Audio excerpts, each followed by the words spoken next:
Thanks for joining us today. I'm Mercedes Stephenson here with a special year-end conversation with the Prime Minister.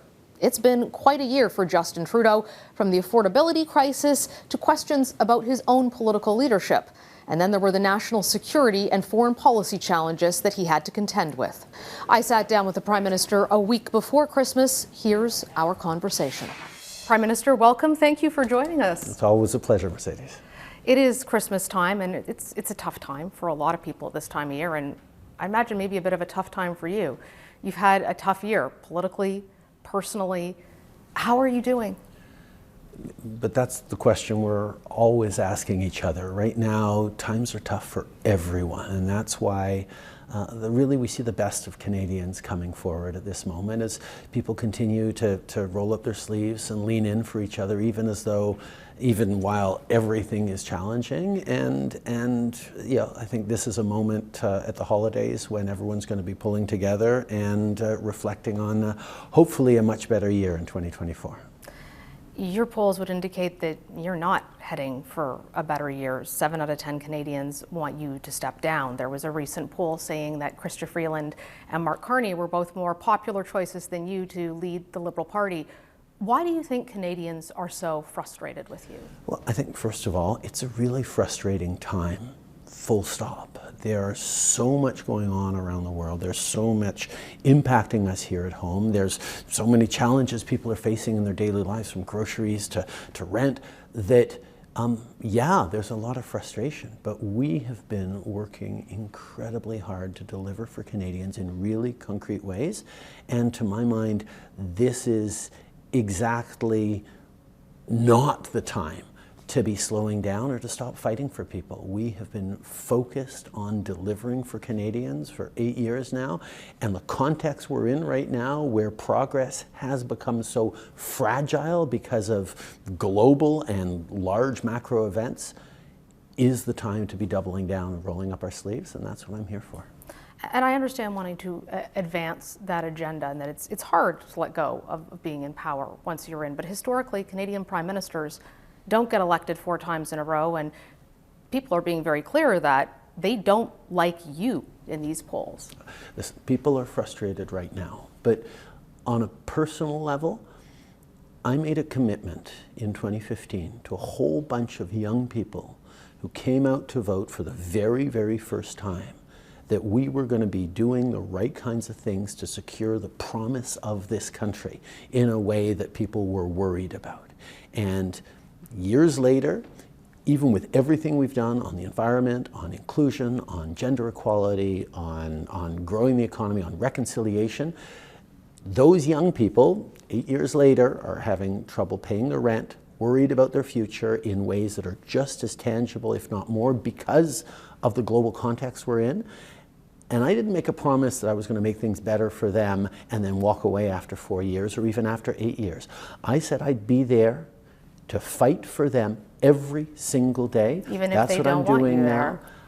Listen, there'll be an election eventually in which people get to make that choice. But I am not giving up on them. I'm not giving up on Canada. I'm not giving up on the progressive vision of progress that we've been fighting for every single day over the past years. Let's talk about housing, because it's something that affects everyone. And there's been a lot of struggle in every Canadian city, every Canadian province, to try to find affordable housing. One of the issues which your government has recognized is that there's more people than there is housing necessary. There's, I believe, a need for 3.5 million homes by the end of the decade. You've promised 30,000.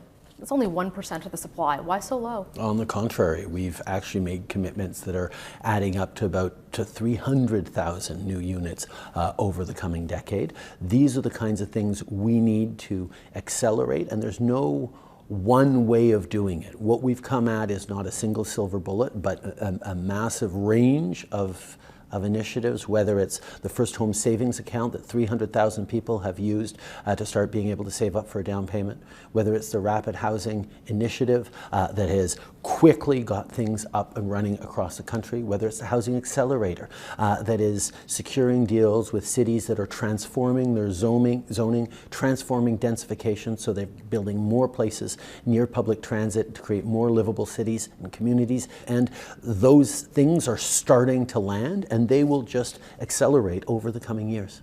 On housing, one of the big issues has been whether there is enough for those who are being welcomed into Canada. In the most recent survey we saw, more people came into Canada in the last quarter than since 1957. And yet your government is also acknowledging that there's not enough housing. Do you think that you bear some responsibility for the housing crisis based on your policies? Oh, we absolutely have to be part of solving for this, but let's be clear about the numbers we're seeing. Only about a quarter of those numbers are the federal permanent resident immigration numbers. 3/4 of those numbers are actually in 3 categories: asylum seekers who are arriving irregularly, international students, where there's been an amazing spike in that, a concerning spike in that, and temporary foreign workers as well that are needed for growing our economy, for working in our businesses. And on all 3 of those, we have specific plans on it. We're working with international partners on the asylum seekers. We're making sure that institutions across the country, as they get accredited by the provinces, are both legitimate institutions, because we've seen some fraud and some sketchy practices there, but are also able to house the international students that are coming, so we're not putting pressures on the communities. And around temporary workers, making sure that employees and employers have a role in ensuring housing. If they absolutely need to bring in foreign workers, they have to make sure that there's going to be housing for them as well. I just want to go back to immigration, though, because that is a federal responsibility. Mm-hmm. And you were clearly articulating when I looked at the interviews from you last year that you knew housing was a problem, yet it took until the last month or so for you to act. So I go back to the question of, do you bear some responsibility here? Well, of course, we all bear responsibility. This is a challenge that we have to work on all together. But from 2017 onwards, we put forward a national housing strategy that has been making sure and securing more homes on people. The spike in temporary arrivals over the past 2 years, a total upwards of 2 million people, need to be responded to, and that's why there are very specific challenges that we are addressing in partnership with municipalities and provinces, but also with international partners to make sure that we're managing that flow right. We need to continue to protect immigration. We need continued immigration in this country, but we have to protect the integrity of our system, and that's very much what we're working on. Up next, what the Prime Minister says about Iran, China, and India. And I ask him about his track record on defense spending. We are continuing to invest in our front lines, in our equipment for our military, as people expect us to, but we're doing it in a responsible way.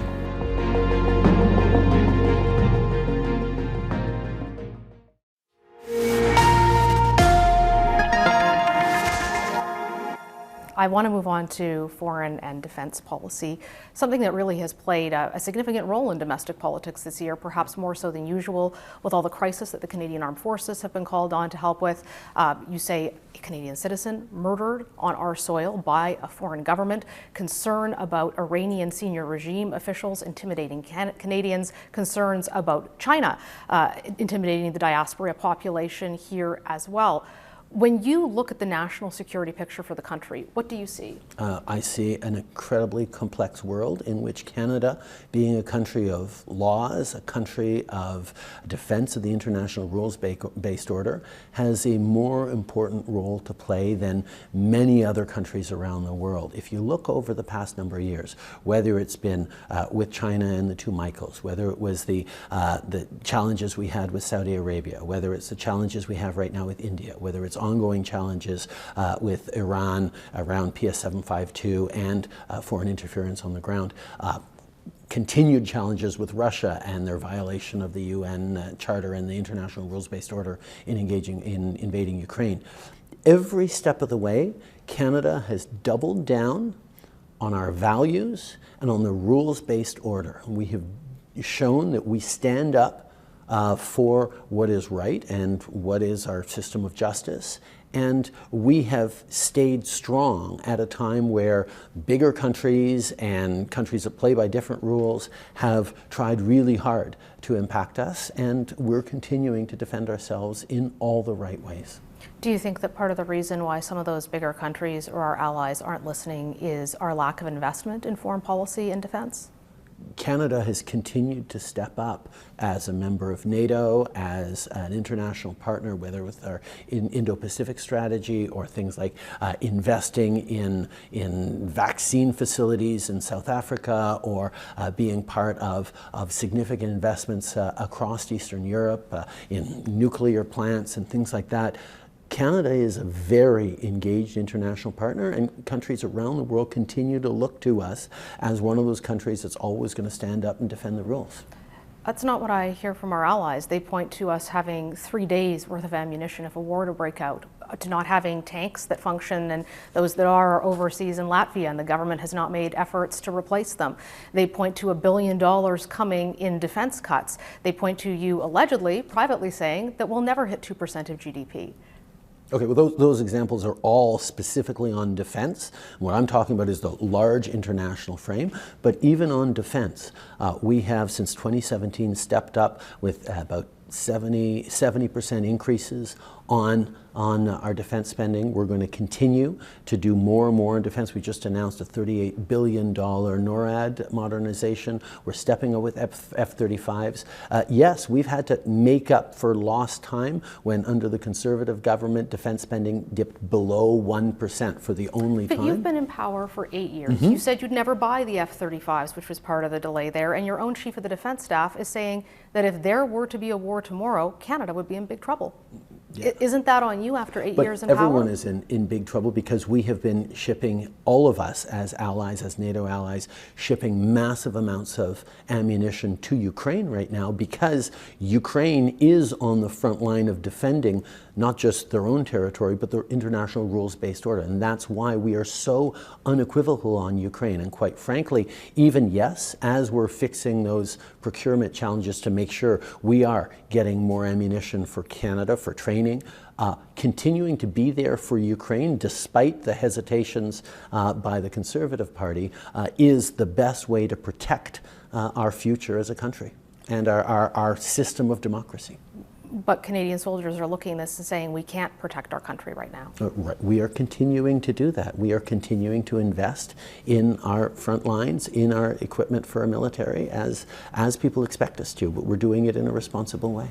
On the national security front, why do you think that we're the focus of so much foreign interference, whether it was the killing of a Canadian citizen by India, whether it is the Chinese government interfering with the diaspora and trying to interfere with our elections, which I know Russia has done as well, or whether we're talking about the Iranian regime intimidating people here, the FBI saying it's a concern even for them. Why is it that we are subject to so many simultaneous significant national security threats? Canada is one of the countries in the world with the largest diasporas from all those countries you mentioned. We are an incredibly diverse country where we've made those differences into an incredible source of strength.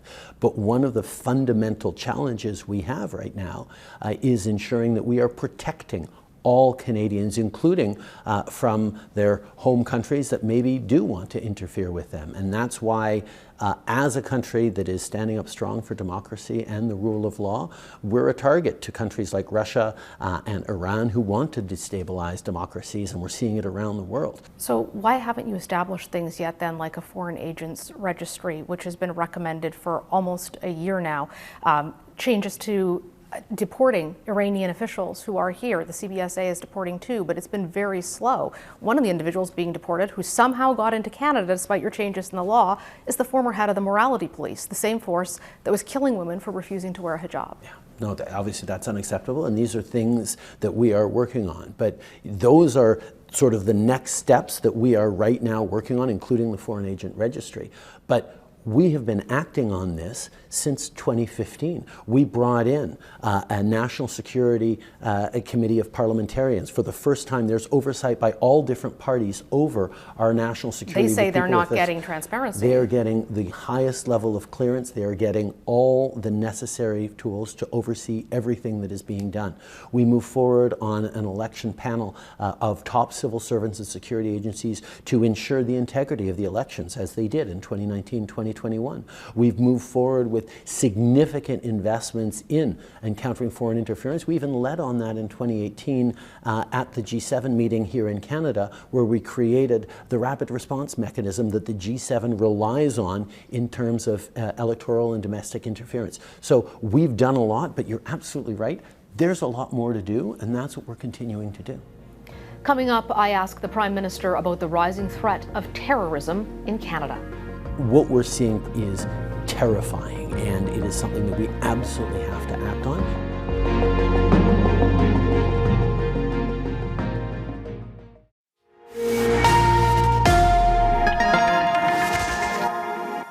I want to talk to you about terrorism in this country. I've been speaking with a lot of national security sources, and what they tell me is, and these are people with a lot of experience domestically and overseas with terrorism, that the threat picture they're seeing right now is terrifying. That it is a combination of ISIS once again trying to radicalize young people and neo-Nazi groups like Adam Waffen also trying to do the same. And it's a bit of this perfect storm. We recently heard about a young man in Ottawa, a 15-year-old who's been charged on terrorism charges by the RCMP, including possession of an explosive device, or pardon me, of explosive substances.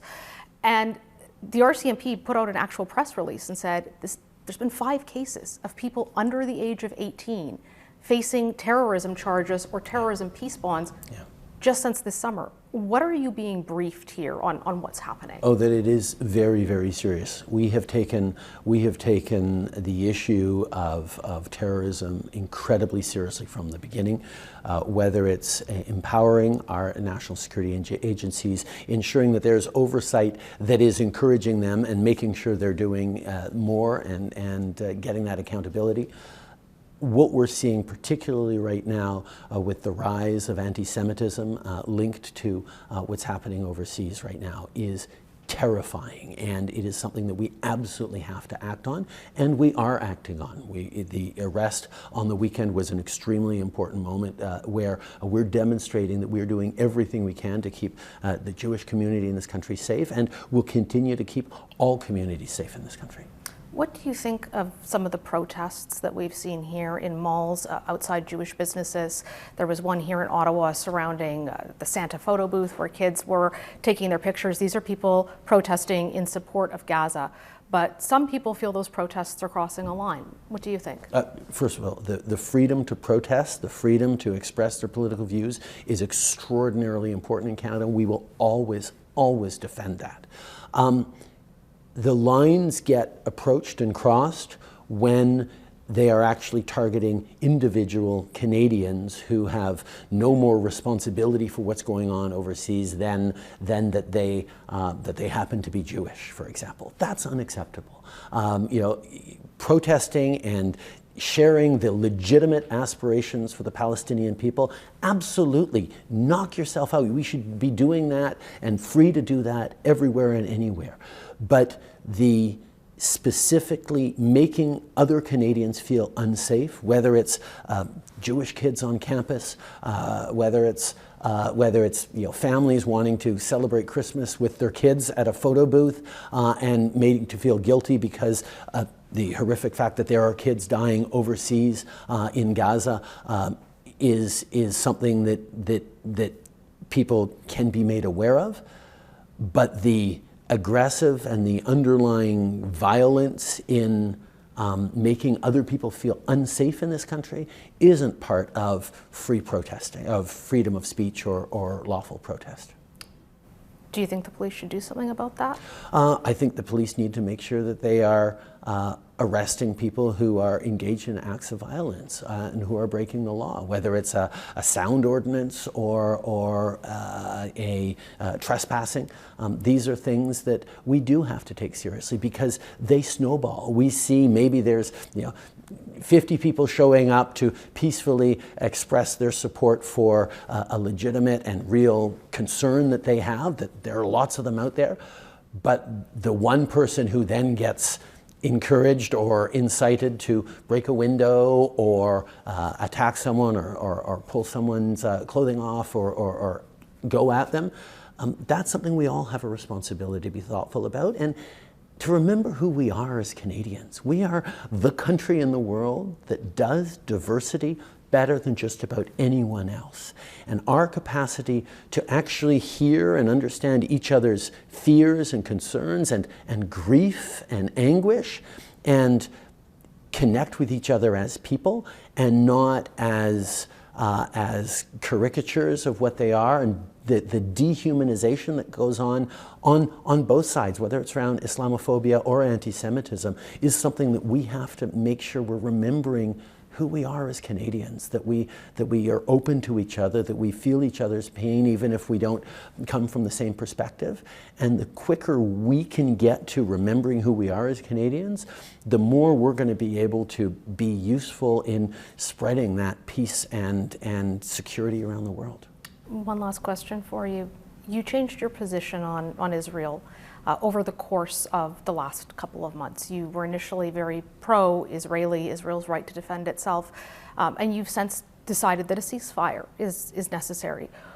What led you to make that decision in your change in position? Let me be very clear. We haven't changed our position. From the very beginning, we talked about Israel's right to defend itself in accordance with humanitarian law and the need to protect civilian lives. What we've seen over the past 9-10 weeks is an evolving humanitarian catastrophe that requires us to continually shift in our approaches. We were among the first countries to call for humanitarian pauses, and we're now calling, like much of the rest of the world, for work towards a ceasefire, but a ceasefire that can't be one-sided, a ceasefire that continues to recognize that Israel has the right to defend itself, that Hamas must lay down its arms, release hostages, not use humans as shields, and understand that there is no future for Hamas in the governance of Gaza, particularly as we move towards a two-state solution where you have a peaceful, secure Israel alongside a peaceful, secure, viable Palestinian state without Hamas in charge.